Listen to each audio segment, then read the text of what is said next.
Have you ever looked up at the night sky and wondered what's up there? Maybe you've seen airplanes with their blinking lights, or the moon shining bright like a giant flashlight. But what if I told you that sometimes people see things in the sky that they can't explain? Things that look different from airplanes or birds or anything else they know?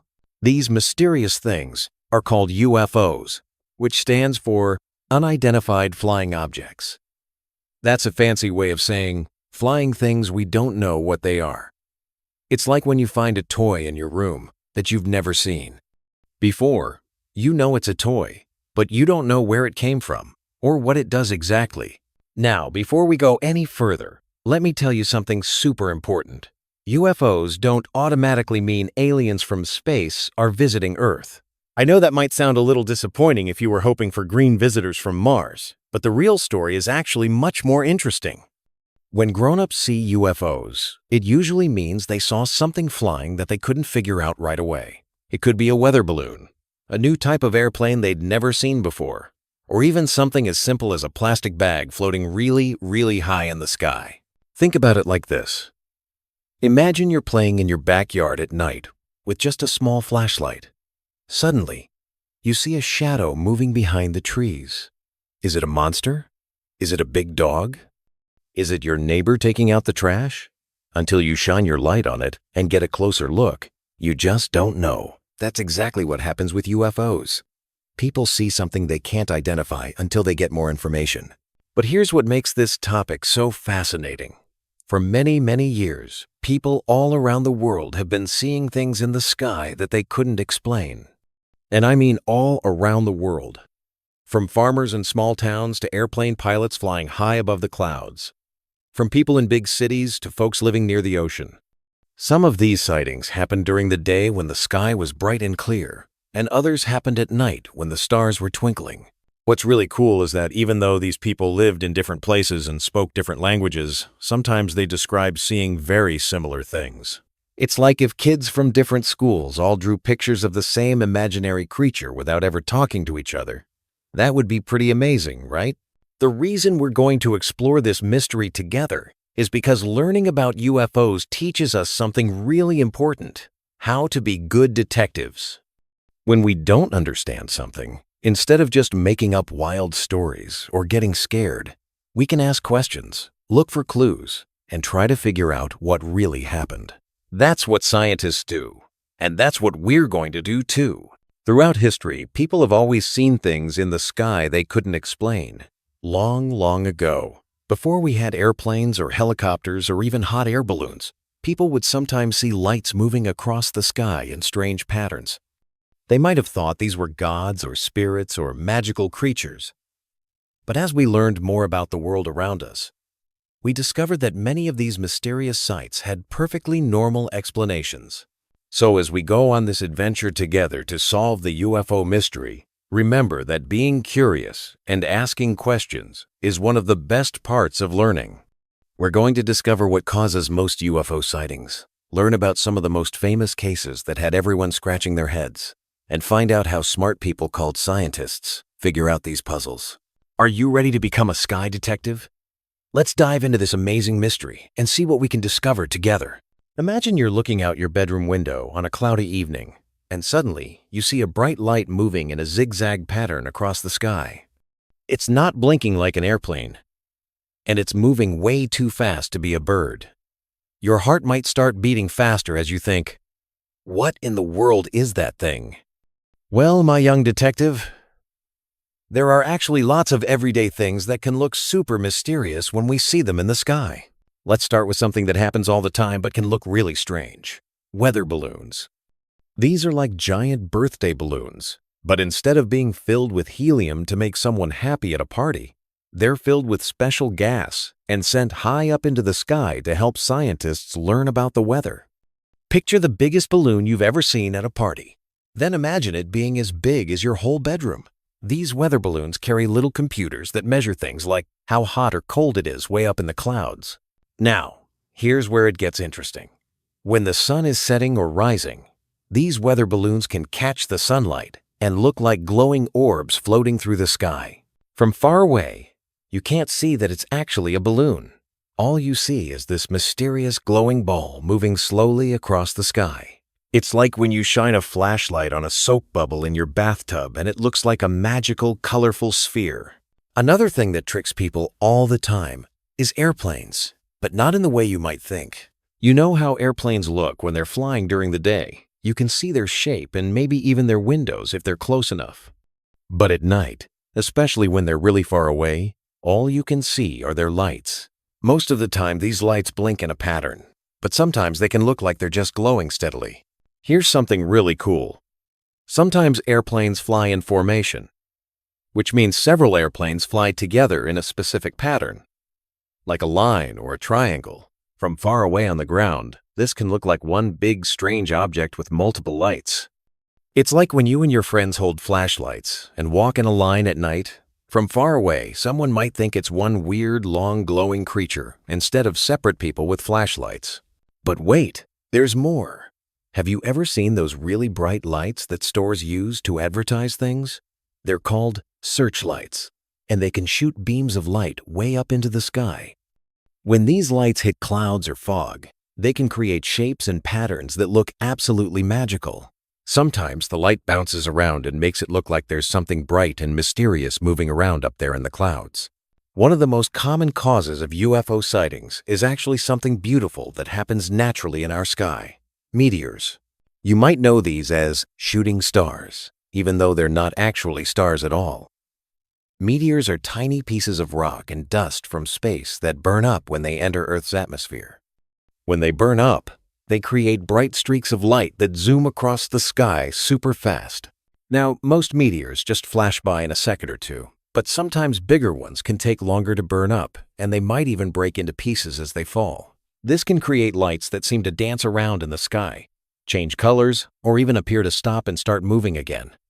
If you've never seen one before and you don't know what meteors are, this could look like a spaceship doing tricks in the sky.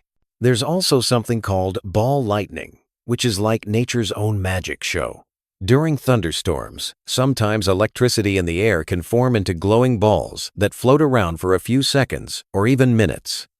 These balls of light can be different colors: white, yellow, red, or even blue, and they can move in ways that seem impossible, like floating against the wind or passing through windows.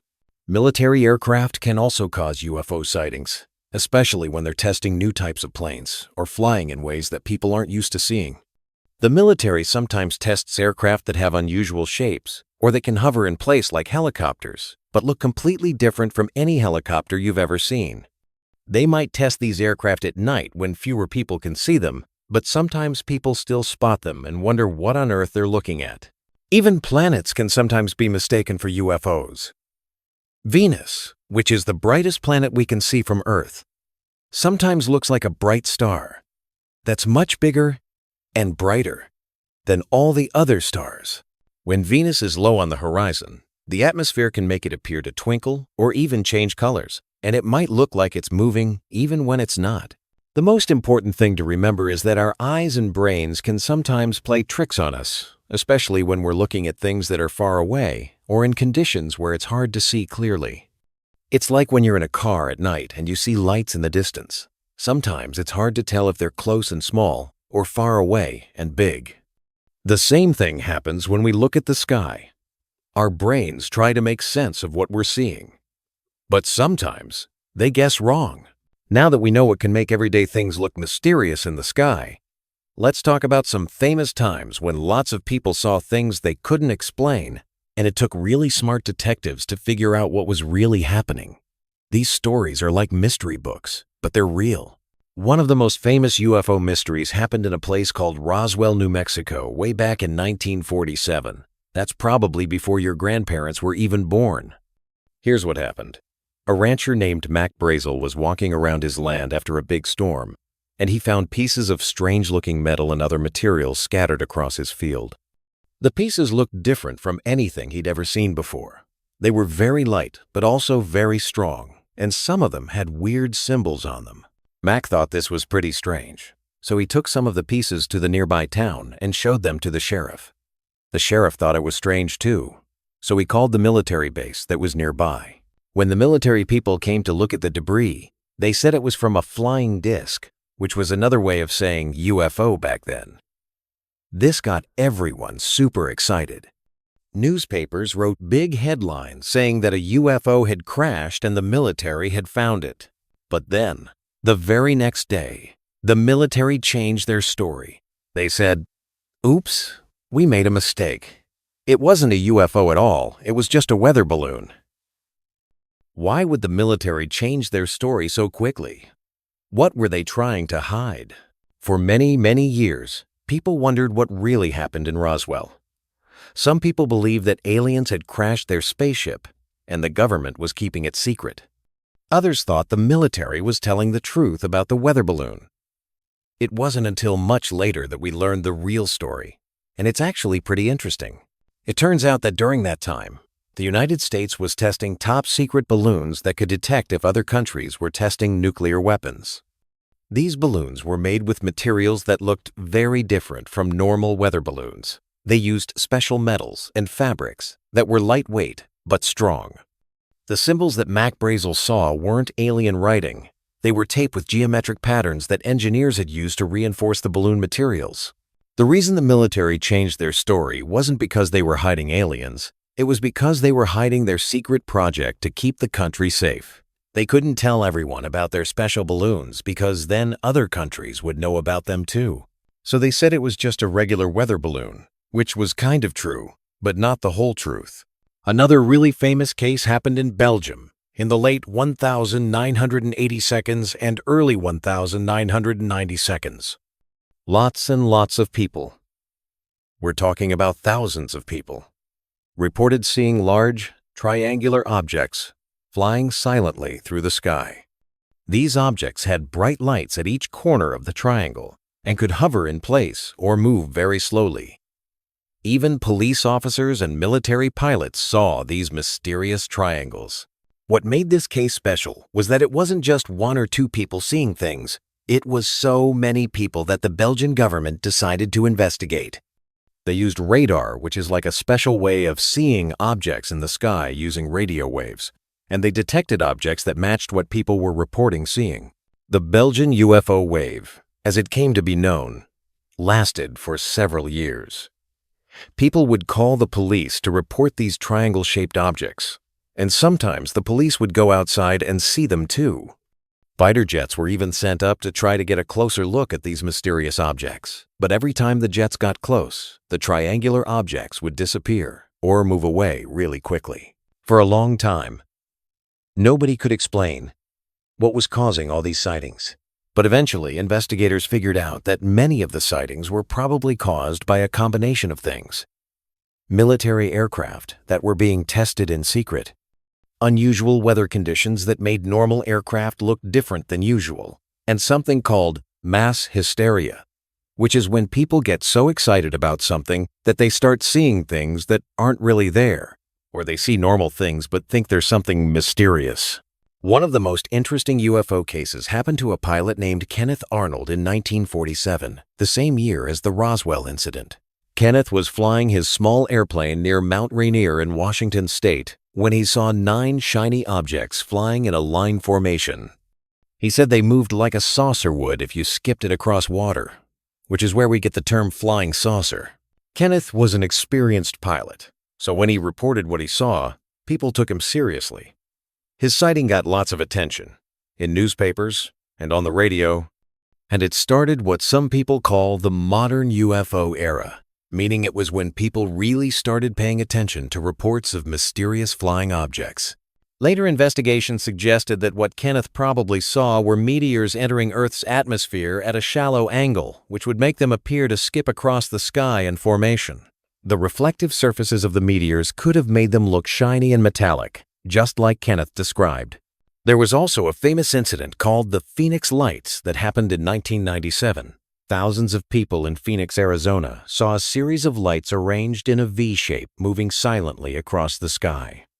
The lights were so bright and the formation was so large that people could see it clearly even though it was nighttime. Videos of the Phoenix Lights were shown on TV all around the world, and many people thought they were seeing proof of alien visitation. The military initially said they didn't know what caused the lights, which made people even more curious and suspicious. Eventually, it was revealed that the lights were caused by military flares, special bright lights that the military drops during training exercises. The flares were dropped in a specific pattern during a nighttime training mission, and from the ground, they created the appearance of one large, mysterious object moving across the sky. What's really interesting about all these cases is that they show us how the same event can be interpreted in many different ways depending on what information we have. When people don't have all the facts, it's natural for them to come up with their own explanations. And sometimes those explanations involve things like alien spaceships, because that seems like the most exciting possibility. Now comes the really cool part, learning how scientists work like super smart detectives to solve these sky mysteries. Just like how detectives on TV shows look for clues and ask lots of questions, scientists have special ways of figuring out what people really saw when they report UFOs. The first thing scientists do when they hear about a UFO sighting is ask lots and lots of questions. They want to know everything. What time of day did you see it? What direction were you looking? How big did it seem? What color was it? Was it making any noise? How long did you watch it? Did it move in a straight line? Or did it zigzag around? These might seem like simple questions, but they give scientists really important clues. Let's pretend you saw something mysterious in the sky. A scientist might ask you, "Can you hold up your hands and show me how big it looked?" If you hold your hands close together, that tells the scientist it was either small or really far away. If you spread your arms wide apart, it was either really big or pretty close to you. This is called angular size, which is a fancy way of measuring how big something appears from where you're standing. Scientists also use something called triangulation, which is like a math puzzle. If 3 different people in 3 different places all see the same mysterious object at the same time, scientists can use math to figure out exactly where that object was and how big it really was. It's like when you and 2 friends are standing in different corners of a playground, and you all point at the same ball. By looking at where you're all pointing, someone could figure out exactly where the ball is. One of the most important tools scientists use is called radar. Remember how bats make sounds and listen for the echo to figure out where things are? Radar works similarly. But instead of sound, it uses radio waves. Radar can detect objects in the sky even when it's cloudy or dark, and it can tell scientists how fast something is moving and in what direction. But here's something really interesting. Sometimes people see things that radar doesn't pick up at all. This gives scientists a big clue that what the person saw probably wasn't a solid object like an airplane or a bird. Instead, it might have been something like a reflection of light, or a shadow, or even just their eyes playing tricks on them. Scientists also study the weather very carefully when investigating UFO reports. You know how sometimes when you look at clouds, you can see shapes that look like animals or faces? Well, unusual weather conditions can make normal things in the sky look very mysterious. For example, if there are ice crystals high up in the atmosphere, they can bend light in strange ways and make planets or bright stars appear to dance around in the sky. There's also something called temperature inversion, which sounds complicated but is actually pretty simple. Usually, the air gets colder as you go higher up, but sometimes it's the opposite. There's a layer of warm air sitting on top of cooler air. This can act like a mirror in the sky, reflecting lights from the ground and making them appear as mysterious glowing objects floating in the air. When scientists investigate UFO sightings, they also look at what's called human factors. This means they study how our eyes and brains work, because sometimes we see things that aren't exactly what we think they are. For example, if you stare at a bright light for a long time and then look away, you might see colored spots floating in your vision for a few minutes. Scientists call these afterimages, and they can sometimes make people think they're seeing mysterious floating objects. Scientists have also learned that when people are excited or scared, they might not remember things exactly the way they happened. It's not that people are lying. It's just that strong emotions can change how we notice and remember things. That's why scientists like to interview witnesses as soon as possible after a sighting, when their memories are still fresh. One really cool thing scientists do is recreate UFO sightings to see if they can figure out what caused them. For example, If someone reports seeing a bright object that seemed to hover and then zoom away super fast, scientists might go to the same place at the same time of day and look around to see what could have caused that. They might discover that there's a highway nearby where car headlights reflect off a water tower, or that airplanes from a nearby airport follow a flight path that would look just like what the person described. Scientists also use something called Occam's razor, which is a fancy name for a simple idea. When you're trying to solve a mystery, the simplest explanation that fits all the facts is usually the right one. So if someone sees a bright light moving across the sky, scientists will first check if it could be an airplane, a satellite, a planet, or a meteor before they consider more unusual explanations. Another tool scientists use is called peer review. This means that when one scientist thinks they've solved a UFO mystery, other scientists check their work to make sure they didn't make any mistakes. It's like when you do a math problem and then ask your friend to check your answer. 2 heads are better than 1. Scientists also keep detailed records of all UFO sightings and their explanations. This helps them notice patterns. For example, they might discover that most UFO sightings happen during certain times of the year when specific planets are very bright, or when the military is conducting training exercises with unusual aircraft. Over the years, scientists have found explanations for the vast majority of UFO sightings. But they keep investigating every new report with the same careful methods because they know that science works best when we stay curious and ask questions about everything we don't understand. The most important thing scientists have taught us about UFO sightings is that just because we can't immediately explain something doesn't mean it's aliens from another planet. Usually, it means we just need to ask more questions, gather more information, and use our detective skills to figure out what's really going on. And that's actually much more exciting than any alien story because it means we're learning about the amazing world around us. After all our detective work together, what have we discovered about the mystery of UFO sightings? Well, it turns out that being curious and asking good questions is one of the most important skills we can have. Through all these stories and investigations, we've learned that most things that seem mysterious at first actually have pretty interesting explanations once we dig deeper. Remember all those different things that can look mysterious in the sky? Weather balloons, airplanes flying in formation, meteors, ball lightning, military aircraft, and even planets like Venus. What's really amazing is that once we understand what these things are and how they work, they become even more fascinating than if they were alien spaceships. Think about meteors, for example. These aren't just boring rocks. They're actually pieces of asteroids and comets that have been traveling through space for millions and millions of years. When they enter our atmosphere and burn up, they're putting on a light show that's been happening since long before there were any people on Earth to watch it. That's way cooler than any made-up alien story. And those weather balloons that can look so mysterious? They're actually helping scientists learn about our planet's weather so they can warn people about dangerous storms and help farmers know when to plant their crops. Those mysterious objects floating in the sky are actually helping keep people safe and fed. One of the most important things we've learned is that it's perfectly okay not to know something right away. When pilots like Kenneth Arnold saw those shiny objects flying near Mount Rainier, or when thousands of people in Belgium saw triangular objects in the sky, they weren't wrong to be curious and ask questions.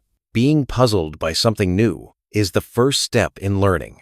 What makes scientists different from people who just make up wild stories is that scientists don't stop at being curious.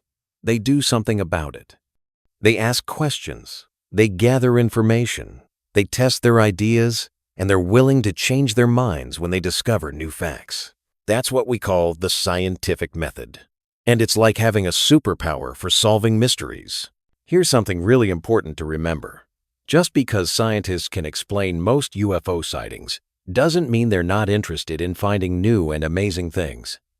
In fact, it's the opposite. Scientists are some of the most curious people in the world, and they would be absolutely thrilled to discover evidence of life somewhere else in the universe. But they want to make sure they have really good evidence before they make such an incredible claim.